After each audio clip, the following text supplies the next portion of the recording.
నమస్కారం ఘంటారావానికి స్వాగతం. ముందుగా ప్రధానాంశాలు. జూబ్లీహిల్స్లో జోరుగా పార్టీల ప్రచారం.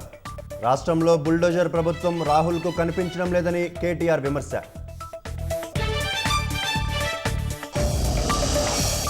చాదర్ఘాట్ కాల్పుల ఘటనపై కొనసాగుతున్న దర్యాప్తు. పారిపోయిన మరో నిందితుడి కోసం గాలిస్తున్న పోలీసులు.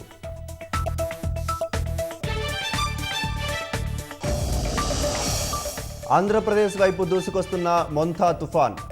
మన రాష్ట్రంలోనూ ఈ నెల 28, 29 తేదీల్లో భారీ వర్షాలు.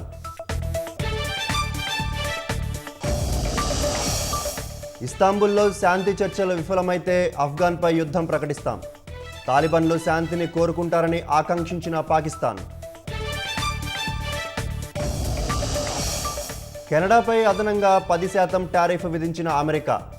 సుంకాలకు వ్యతిరేకంగా ప్రసారమైన యాడ్ను తొలగించకపోవడంతో చర్యలు.